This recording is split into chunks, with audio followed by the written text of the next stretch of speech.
Hello everyone, I'm Catherine Kettrick and welcome to our second video about formal consensus roles.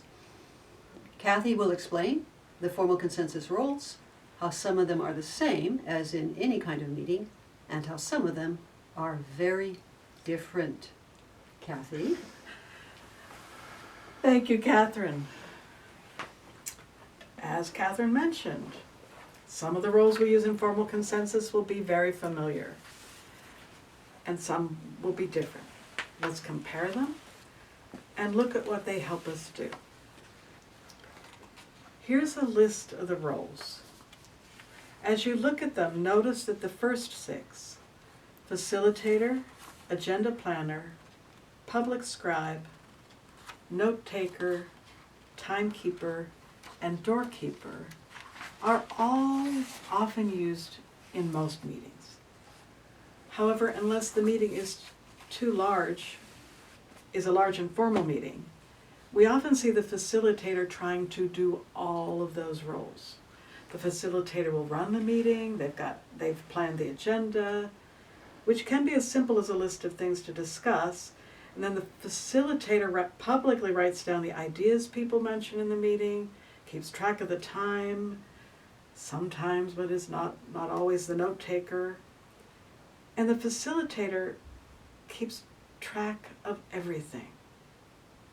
Sometimes acts as the doorkeeper too, if people arrive late. That's a lot for one person to do well. In formal consensus, those roles are all separated. This allows the facilitator to just facilitate, with help from people in the other roles. I'll note, I think this makes it very clear how much of a group process this is. Let's look more closely at what the roles do. Facilitator. Facilitate means to make it easy, and it's the facilitator's job to guide and make it easy for the group to make decisions. They guide the group through each step of the formal consensus process and make sure everyone understands what we were doing at each step. Most importantly, the facilitator does not participate in the discussion. If they want to participate, they've got to step out of the role of facilitator and let another person facilitate while they speak. The facilitator is greatly aided by the agenda planner. In ATI, we have an agenda planning committee that creates the agenda. In formal consensus, you'll see, the agenda is not simply a list of topics to discuss. We plan the entire meeting, consenting to the agenda, reports, announcements, breaks, and any proposals we want to discuss in the meeting. What levels we're using in those discussions, and how much time we want to give them. And because we have several business meetings at a conference, we often divide the presentation of a proposal and the levels of discussion into more than one meeting. This gives time for people to think about what they heard and come back to the next part of the proposal ready to discuss it more. Here is an agenda used at the 2022 conference.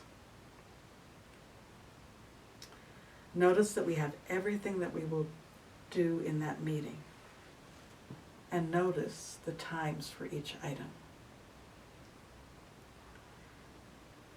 The first thing that a facilitator will do is review the agenda and ask for consensus on it. Consenting to an agenda means consenting to what we will discuss, how we will discuss it, and how long we will discuss it. Also note that in formal consensus, process decisions, how much time for an agenda item, what is on the agenda, etc., are never discussed. If someone wants to make a change when we are consenting to the agenda, we just do it. If that means adding another topic, The facilitator will remind the group that we need to find time for that topic, which may mean giving less time to other items on the agenda. When we've consented to the agenda, we have an agenda contract. The facilitator will keep us to the time and the items we have consented to, with the help of the timekeeper. The timekeeper's job is to keep track of the time for each agenda item. The timekeeper and the facilitator will agree on a way that the timekeeper will tell the facilitator how much time is left, and how often they will do this. When we do online meetings, the timekeeper will show a card on the screen. That way everyone can see how much time is left. For in-person meetings, the timekeeper can also show a card to the facilitator, and the facilitator can tell the group, we have 10 minutes left for a level 1 discussion.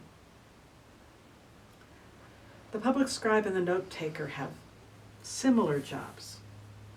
The public scribe writes down comments people make in the different levels of discussion at the front of the room if we're in person, or on a Google Doc if we are online. Everyone needs to be able to see all the comments because we use these comments to inform the next level of discussion. For example, when we work to resolve concerns, we need to be able to see what the concerns are. Now, the note taker takes notes on the whole meeting, the day, the time, what reports are given, what proposals are presented, etc. These are the official minutes of the meeting. The final role is that is sometimes used in other systems of decision-making is doorkeeper. When someone comes late to a meeting, which happens for great reasons, by the way, no problem, but they need to know what the group has done and what they're doing now. With formal consensus, the doorkeeper will be at the back of the room, and when someone arrives late, will briefly tell them what has happened so far and what is happening now. If we're meeting online, the doorkeeper admits people and uses the chat function to tell them what has been happening. In other forms of decision-making, the facilitator often acts as a doorkeeper, or someone in the group whispers to the person arriving late to catch them up. And that, again, takes away from the continuity of the meeting and its mood. Sometimes a discussion can get very lively, especially during a level 3 discussion. If the peacekeeper feels the group would benefit from a break, they'll interrupt the meeting, usually with a chime or a bell. Sometimes they'll ask the group to breathe for a minute. Sometimes to breathe and notice everyone around them, maybe have a light and lively. It's important to remember that conflict is welcome. The peacekeeper is not stifling conflict. They're only giving the group a moment to step back and refresh. Also note that the peacekeeper is the only role that can interrupt the meeting. They do not have to be recognized by the facilitator to speak. And the advocate. The advocate is similar to the peacekeeper, but for an individual rather than the group. Sometimes, for whatever reason, a person has a hard time saying what they want to say. Perhaps they're upset about what someone else has said. Perhaps they know something is wrong with the proposal, but they can't figure out how to say it. Whatever the reason, they can ask the advocate. They and the advocate will leave the room, and the advocate will listen to what they want to say. During this time, the meeting will often move on to another agenda item or take a brief break. When they come back to the room, the advocate will say what the member said to them. This approach allows the group to hear the idea clearly stated and consider what it means for the proposal. The last two roles that ATI has developed for our use of formal consensus are formal consensus advocate and language advocate. There are always people joining ATI and coming to business meetings with little or no experience of formal consensus. If someone has a question about what's going on and why, they can ask the formal consensus advocate to explain. This allows them to be more fully participatory in the meetings. Because we're an international organization, we have members speaking several different languages. The language advocate is there to help them with a brief explanation or translation. We also have language flags. If anyone needs the meeting to pause so they can understand what is happening, they can wave their flag and we know it's about a language issue. If we're meeting online, people might wave a colorful piece of cloth. And those are the roles of formal consensus. We hope this video has helped you to better understand how formal consensus works. Thank you, Kathy, and thank you for watching. The next slide will show formal consensus resources, and we hope you watch our other video, An Introduction to Formal Consensus.